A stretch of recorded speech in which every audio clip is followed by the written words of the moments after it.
আল্লাহ যদি কবুল করেন তাহলে তার টাকা মসজিদে যায়, যদি নাও দিতে চায় জোর করে হলেও তার টাকা মসজিদে লাগে। ঠিক না বেঠি? মাদ্রাসায় যায় তার টাকা, অনেক টাকার মালিক হয়ে গেছে, এরপরেও তার টাকা মসজিদ আর মাদ্রাসার ভিতরে যায় না। যুব সমাজের উদ্যোগে আজকে মাহফিল, সমস্ত যুবকগুলা যদি আজকে চলে আসতো এখন এই মাঠে জায়গা দেওয়া যেত না। কি বলেন? ঠিক না?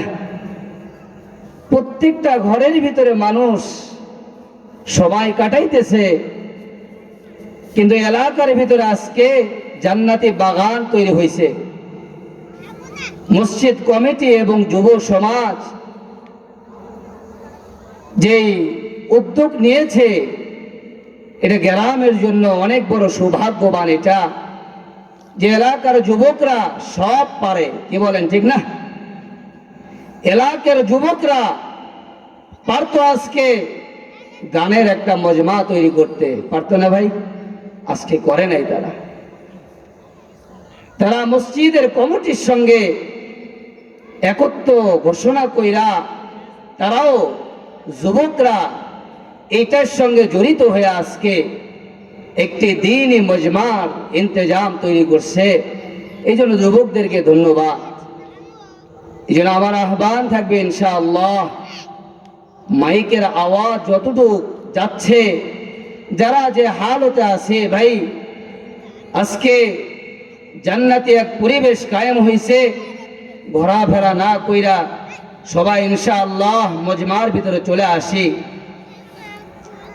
আমাদের বড়রা যারা বুজুর্গ তারা বলেন, যখন দ্বীনি মজমা হয় এটা হলো জান্নাতের বাগান। সুবহানাল্লাহ। এটা দ্বীনি মজমা যেখানে হয়, বলে আল্লাহ তাআলার কোরআন কারীমের তেলাওয়াত হয়, বলে আল্লাহ তাআলার রহম নাজিল হইতে থাকে। সুবহানাল্লাহ।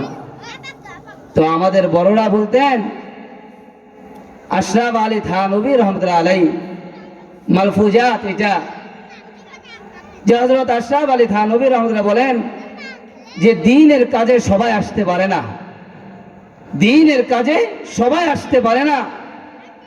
দ্বীনের কাজে, মাদ্রাসা মসজিদের কাজে সবার টাকা আল্লাহ তাআলা নেন না। কি বলেন? ঠিক না? এটা আল্লাহ তাআলার কবুল হইতে হয়। আল্লাহ যদি কবুল করেন তাহলে তার টাকা মসজিদে যায়, যদি নাও দিতে চায় জোর করে হলেও তার টাকা মসজিদে লাগে। ঠিক না বেঠি? মাদ্রাসায় যায় তার টাকা, অনেক টাকার মালিক হয়ে গেছে, এরপরেও তার টাকা মসজিদ আর মাদ্রাসার ভিতরে যায় না।